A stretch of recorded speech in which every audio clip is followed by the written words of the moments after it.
El senador Luenzo, la verdad que hizo una síntesis bastante exacta y bastante acabada de la realidad que hoy enfrentamos, desde los medios específicamente quienes los ejercemos, pero también desde la sociedad toda, ¿no? No solo en términos de Argentina, sino en el mundo, porque la pandemia, la desinformación y las noticias falsas son ante todo un proceso global que tiene que ver con muchos aspectos.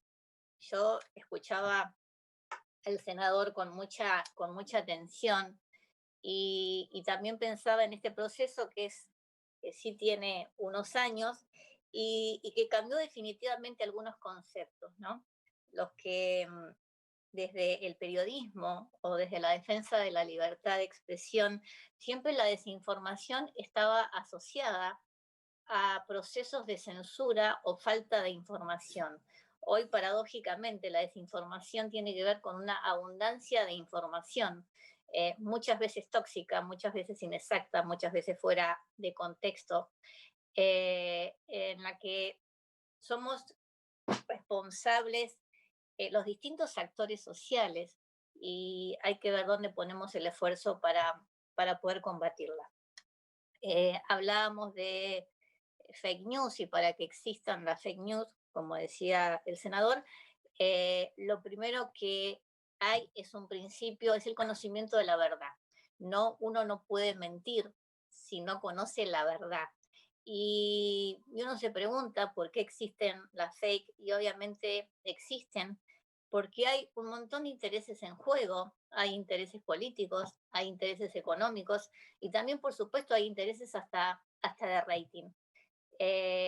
Siempre existieron las fake, pero la tecnología lo que hizo de alguna manera fue acelerarla, por varias razones. Algunas en términos de la ciudadanía, porque la tecnología nos permitió a todos los ciudadanos y ciudadanas ser al mismo tiempo, nos permitió tal vez una falsa ilusión concretada a medias de que todos y todas los ciudadanos somos al mismo tiempo emisores y receptores de información y somos productores de contenidos.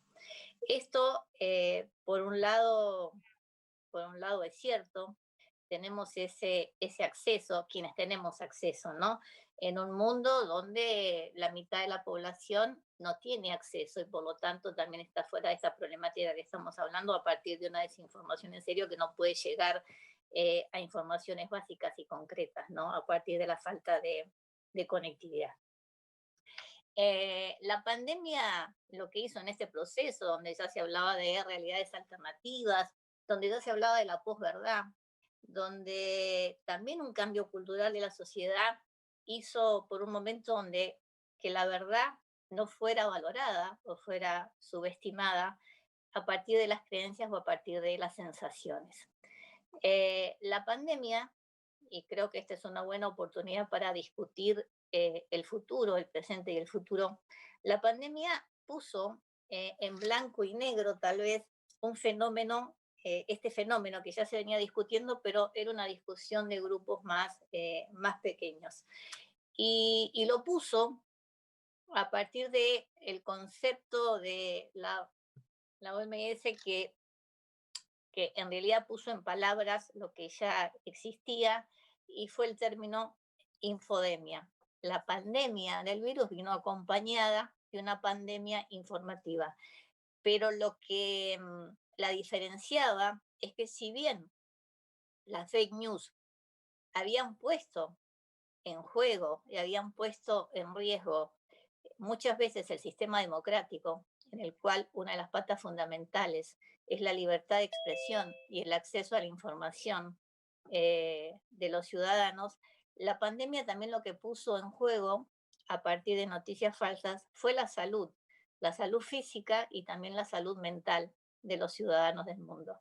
Creer determinadas cosas sobre determinados comunicadores y comunicadoras en la tele, dar determinados consejos que pueden afectar directamente la salud de todas y todas, es realmente un proceso alarmante. Y también vuelve la pregunta de por qué hay tanta circulación de información falsa, por ejemplo, de las vacunas, ¿no?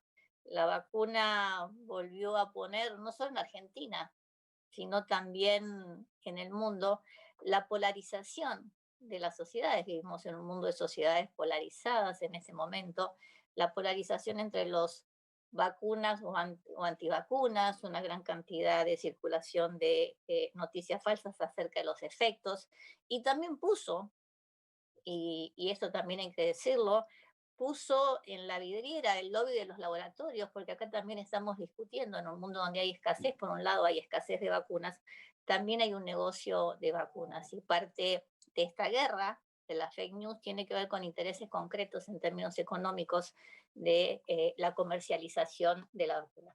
En medio de este contexto, y para no hacerlo muy largo, nosotros tuvimos desde TELAM como Agencia Nacional de Noticias y como Agencia Federal de Noticias, tuvimos un poco el diario del día después, ¿no? La pandemia llegó a Argentina un poquito más tarde que otras experiencias, sobre todo las experiencias europeas, por una cuestión de estacionalidad, y pudimos enfrentarnos a esa experiencia desde de la desinformación y armar desde la agencia de noticias el sitio Confiar. ¿Y por qué le pusimos Confiar? Confiar se dedica básicamente a un chequeo y a combatir las noticias falsas. Le pusimos Confiar porque nos parece que más allá de la pandemia y desde el ejercicio del periodismo, de intentar volver a las fuentes, confiar significa volver a confiar en las voces autorizadas, volver a confiar en la ciencia, volver a confiar en quienes tienen la palabra respaldada, volver a confiar en las fuentes que nos pueden chequear o no una información. Porque también la falsa ilusión que todos tenemos la palabra es que todas las palabras tienen el mismo peso y la verdad que en términos tan graves como los que estamos atravesando, hay gente que habla sin ninguna autoridad para hacerlo y hay gente que habla con bastante autoridad para hacerlo, porque justamente son aquellos que tienen el conocimiento. Desde Confiar intentamos tres o cuatro herramientas, empezamos con un formato bastante, diría, como liviano y más popular, que es el verdadero o falso, que incluso lo llevamos a la televisión pública. Tenemos otro formato que son las fake news estrictamente y la necesidad de desmentirlas. Y también tenemos una tercera sección que es una caja de herramientas para que los ciudadanos y ciudadanas, frente a alguna duda, damos una serie de consejos de cómo pensar antes de difundir una información, pero también tener algunas herramientas que nos permiten poder eh, delimitar cuál es una información verdadera o cuál puede ser falsa, o al menos alertarnos al respecto. Este formato de chequear incluso lo compartimos con la televisión pública mexicana y los medios públicos mexicanos que lanzaron un programa de infodemia en el cual TELAM es coproductora. ¿Por qué?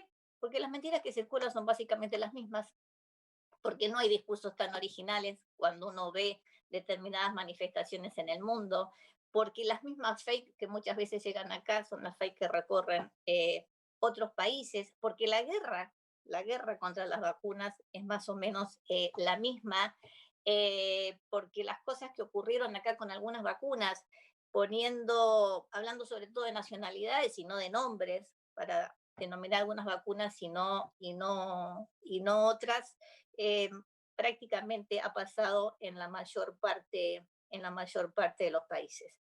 Eh, para, ir, para ir redondeando, creo que nos enfrentamos como sociedad a varios desafíos.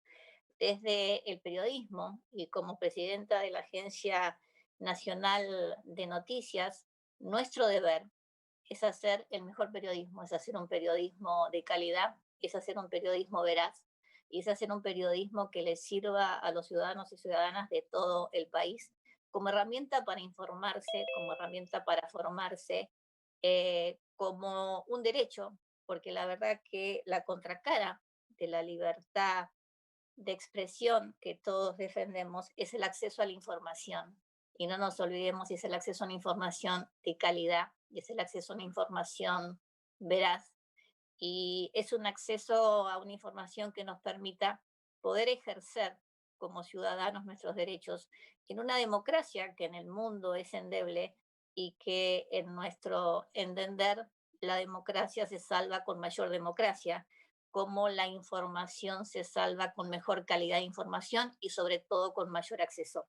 El segundo punto que me parece importante y que tiene que ver con ustedes, con los legisladores, tiene que ver con determinados vacíos en las regulaciones. Y pareciera que la palabra regulación suena hoy como casi un fantasma.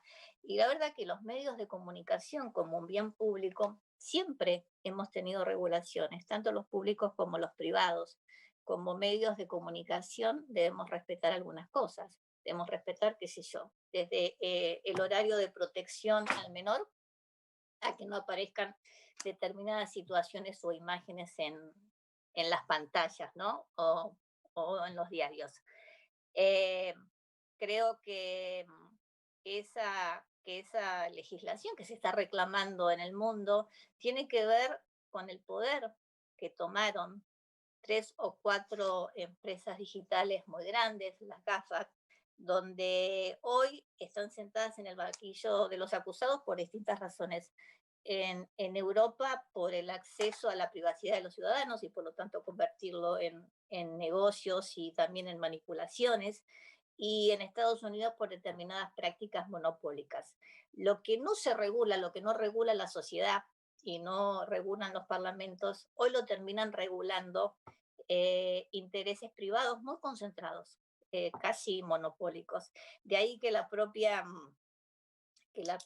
canciller alemana, Merkel, decía, es necesario que nos pongamos de acuerdo en determinadas regulaciones, porque si no nos terminan regulando cuatro empresas privadas, ¿no? Y lo decía Merkel.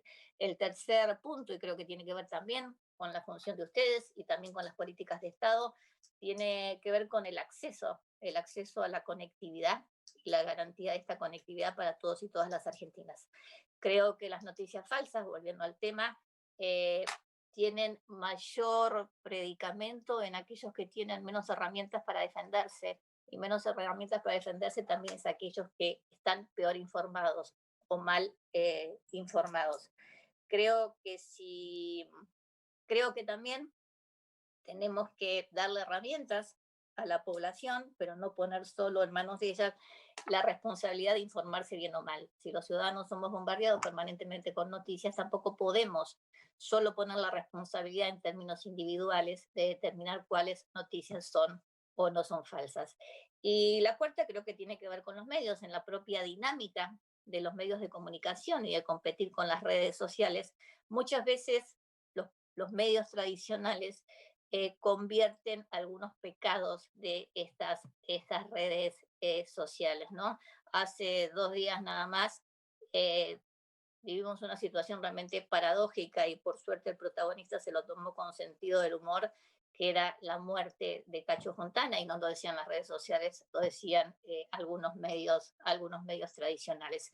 El ejercicio del periodismo, cuando el periodismo dejó de ser en las democracias el cuarto poder, casi un fiscal imparcial, y pasó a tener, a partir de una gran concentración, pasó a tener su propio juego y pasaron a ser un actor más también en términos de intereses, también esto ha contribuido de alguna forma a deteriorar la calidad del periodismo. Creo que si somos conscientes todos y todas de la situación que estamos atravesando y si somos conscientes que necesitamos en esta situación discutir un futuro mejor, un futuro con mayor igualdad, con mayor justicia, con mayor acceso, y parte de estas posibilidades, de esta igualdad, también tiene que ver con el acceso de todos los sectores a la conectividad y a la información, no solo en términos de entretenimiento o información, sino también de posibilidades hasta laborales, dándonos cuenta que la revolución tecnológica nos va a afectar la calidad de vida. Si todos y todas hacemos este esfuerzo, creo que podemos por lo menos mitigar el esfuerzo. Muchísimas gracias por la invitación y los escucho atentamente. Bien, muchas gracias.